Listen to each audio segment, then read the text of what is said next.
नमस्ते, प्रणाम। दिनेश एडवोकेट आज के वीडियो के साथ। सबसे पहले एक हमारी लीगल फर्टर्निटी के लिए, अधिवक्ता समाज के लिए एक बहुत बुरी खबर है। दानापुर से स्वर्गीय बालेश्वर पाठक, जो कि दानापुर सिविल कोर्ट के अधिवक्ता थे, उनकी आज हत्या हो गई है नौबतपुर से दानापुर कोर्ट जाते समय।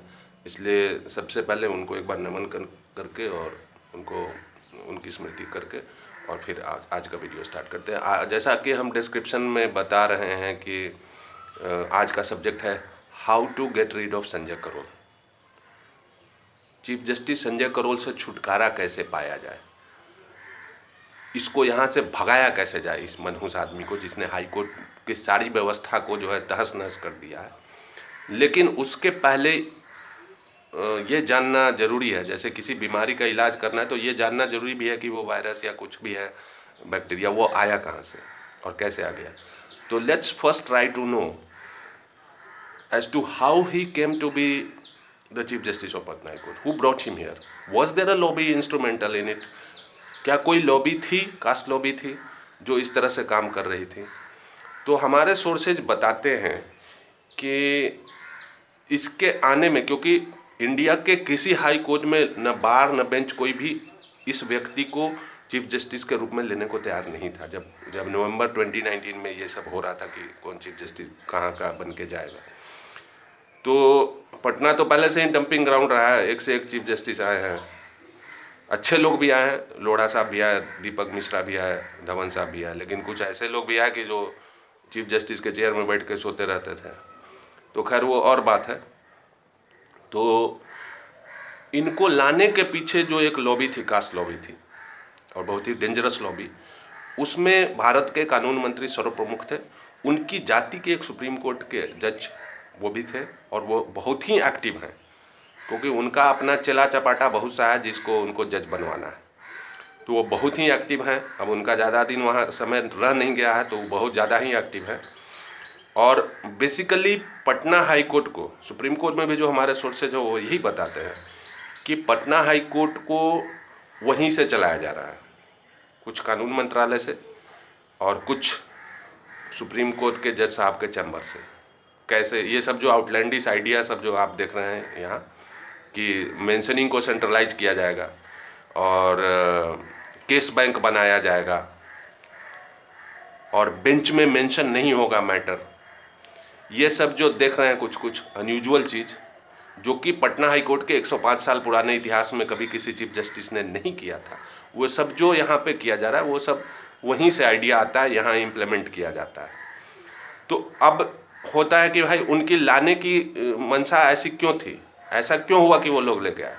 तो ये जो संजय करोल का जो रेपुटेशन है दिल्ली में, दिल्ली हाई कोर्ट में, दिल्ली की लीगल फैटर्निटी में, सुप्रीम कोर्ट में, कि ये आदमी बेसिकली अरुण जेटली का चमचा के रूप में था, चमचा इन चीफ था।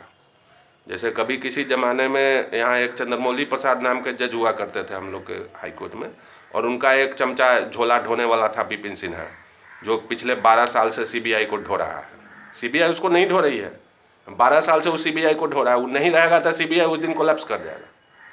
तो खैर और बात है। तो ये जो है सो अरुण जेटली के चैम्बर में चमचा के रूप में टहलता था। अरुण जेटली का ये आदत था कि जिसका भी प्रैक्टिस चलने लायक नहीं है, जो किसी काम का धरती पर नहीं है, उसको जो है सो न्यायमूर्ति के गद्दी पर बैठाने का। तो ये भी बैठ गए। अब ये आज की डेट में जो सुप्रीम कोर्ट कॉलेजियम जो आज का है, 5 जजेस का कॉलेजियम, जो ये डिसाइड करता है कि कौन आदमी कहाँ का चीफ जस्टिस बन के जाएगा, कौन आदमी ट्रांसफ़र होके कौन चीफ जस्टिस ट्रांसफर होकर एक हाई कोर्ट से दूसरे हाई कोर्ट जाएगा, या कौन चीफ जस्टिस या कौन हाई कोर्ट जज सुप्रीम कोर्ट आएगा, उस कॉलेजियम में अगर इनका थोड़ा सा भी होता, लोग थोड़ा सा भी मतलब ये होता कि ये थोड़ा ठीक ठाक आदमी है, तो इनको चलो सुप्रीम कोर्ट लेके जाते। तो वहाँ पे ऐसा है नहीं व्यवस्था। अभी सितंबर तक जो हमको जानकारी है, सितंबर तक इनके जाने का वहाँ कोई उपाय नहीं है। तो इनको इसलिए लाया गया कि यहाँ जो है सो बहुत लंबा, एक बार दर्जन के भाव से आदत लग गया कानून मंत्री को, आधा दर्जन नाम भेजवाया 2019 में, शाही जी को दबाव, ब्लैकमेल। ये तो पहले से ही तो राजेंद्र मेनन को भी ब्लैकमेल केस था, राजेंद्र मेनन को ब्लैकमेल करके ही वो अपना चमचा का नाम भेजवाया, संजीनी कुमार शरण का, जो कि इंडिया का पहला ऐसा हाईकोर्ट जज है जो कि कंप्लीटली लिटरली अंगूठा छाप है। तो उसी तरह का इसका एक अभी चमचा राजेश वर्मा के बारे में अब हम सोच रहे थे सेपरेट वीडियो बना के क्या, क्योंकि एक घटना का हम शिकार हुए थे उस व्यक्ति के हाथ से। वो हमको जब कॉलेजियम वाला केस पेंडिंग था तो वो हमको अपने चैम्बर बुलाता है, हम नहीं जाते तो फिर से फ़ोन करके बुलाता है, और हम जब जाते हैं तो उस चैम्बर में, जो कि पहले सुप्रीम कोर्ट वाले जज साहब का चैम्बर हुआ करते थे, वहाँ पर हमको बुला के बोलता है कि आप इतना इतना आदमी से दुश्मनी ले रहे हैं, ये आधा दर्जन आदमी से दुश्मनी ले रहे हैं, सो अब आप इसको ड्रॉप करिए। और उस समय वो केस पेंडिंग था जस्टिस शिवाजी पांडे और जस्टिस पार्थसारथी के डिवीजन बेंच में। तो ऐसा लोगों को, ये राजेश वर्मा, इनका मतलब जो आधा दर्जन का जो लिस्ट है उसमें सबसे ऊपर में योगेश वर्मा का बेटा हो गया, उसका हम नाम नहीं लेते, नाम लेने से जतरा खराब होता है। और आपको भी आप नाम नहीं लीजिएगा, नहीं तो आप लोग का जतरा खराब हो जाएगा, कुछ दुर्घटना हो जाएगा तो हमको मत ब्लेम करिएगा, हम बता दिए। दूसरा में राजेश वर्मा, जो कि इस तरह का काम किया, हम खाली सतव्रत वर्मा के लिहाज में नहीं तो इस पर FIR करवा देते उस दिन। और हम क्या क्या बोले थे, कितना माँ बहन किए थे, इस आदमी को याद होगा। और वो आदमी आज हाई कोर्ट का जज बनेगा तो किस तरह का फिक्सिंग करेगा आप बताइए। और उसको हाई कोर्ट जज बनाने के लिए सुप्रीम कोर्ट वाले जज साहब भी बाई में हैं, और कानून मंत्री तो है ही, क्योंकि उसको शरण के बाद यही मेन चमचा इन चीफ बन गया राजेश। तो ये लोग का इसी में ये लोग लाया। तीसरा इनका कैंडिडेट है वो जो ये थी है, वो जो IAS ऑफिसर की पत्नी का जिसका बताए थे, वो इनका बहुत भयंकर ढंग से, मतलब वो पिछला बार का खोपड़े है, एक के बार जो है सीधे हेलीकॉप्टर से टपक जाएगा, उस टाइप का वो कैंडिडेट है। 6 आदमी है, लेकिन हम आज 3 का नाम बता रहे हैं। ये 3 को अगर नहीं रहेगा तो आप हमको बोलिएगा। तो ये लोग इसी में लाया था इसको कि इस करोल से अपना काम कराएंगे। जितना हमारा जुडिशियल ऑफिसर सब है हमारे फाइलम का, जैसे मधुबनी वाला बताया ना, उसका पैरवी सब न्यायमूर्ति के यहाँ शुरू हो गया उसका। और उसका ऐसा आ रहा है, मतलब 40 लीटर जिसके यहाँ शराब का रिकवरी है उसका 2 बार बेल रिजेक्ट किया।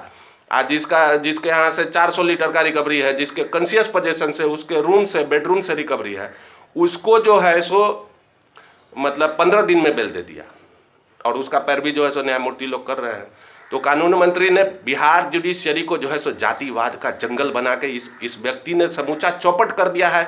ये अच्छे दिन नहीं था, ये कच्चे दिन था हम लोग के लिए। अब बाकी किसके लिए अच्छे दिन होगा? बिहार की जुडिशियरी के लिए ये आदमी, मोदी का जो सरकार है, ये ऐसा आदमी को जो है सो घोर जातिवादी को कानून मंत्री बनाया, जो पूरा चौपट करने पर पड़ा हुआ है। आज भी करोल जब तक यहाँ से हाई कोर्ट से नहीं जाएगा तब तक बिहार जुडिशरी में सुधार नहीं है। वहाँ सारा और मधुबनी वाले में अब देखिए पैरवी का हालत। हम बोलते हैं कि जातिवाद करता है कानून मंत्री, तो आप लोग कहते हैं उसको मतलब उतना सीरियसली नहीं लेते हैं जितना लेना चाहिए। हम आपको बता रहे हैं। अब इसके बारे में पहले से भी कंप्लेंट आया था, पहले जो इंस्पेक्टिंग जज थे उनके पास भी कंप्लेंट आया था। सारे को दबा दिया गया, इसको 13 जनवरी को दे दिया गया इसको प्रमोशन। तो हम क्यों नहीं माने कि ये जातिवाद के उसमें दबाव में इसको दिया गया? तो करोल से जब तक छुटकारा नहीं होगा, बिहार जुडिशियरी इसी तरह धंसते जाएगा दलदल में, एक दिन उसी में समाप्त हो जाएगा। अब रह बात की how to get rid of this man, तो पॉलिटिकल एजिटेशन, सड़क पर उतरना पड़ेगा। हमारा प्लान एकदम छोटा सा है, बहुत सिंपल सा है। ये जिसका चमचेश वर्मा और ये सबको हटाइए, जितना ठाकुर और शैलेंद्र और चमचंदर सबको हटाइए।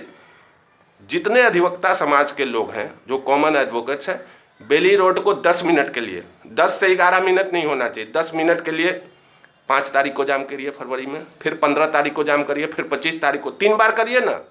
चौथा बार में तो सुप्रीम कोर्ट का कॉलेजियम समझ ही जाएगा कि नहीं हटेगा, तो फिर महात्मा गांधी से तो जाम होने लगेगा, इसको ले जाएगा।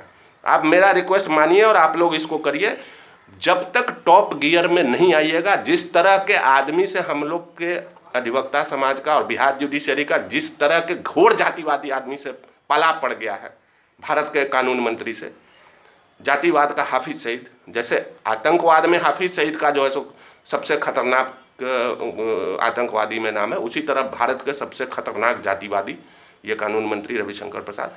तो इस व्यक्ति से छुटकारा पाना है, इस व्यक्ति से छुटकारा पाना है और जुडिशरी को थोड़ा ठीक ठाक बनाना है, वहाँ ले जाना है जहाँ पहले आज से 20-21 साल पहले था, वाधवा साहब के टाइम में था, या धवन साहब के टाइम में था, या लोढ़ा साहब के टाइम में था। तो इससे छुटकारा पाना होगा, यही हमारा रिक्वेस्ट है।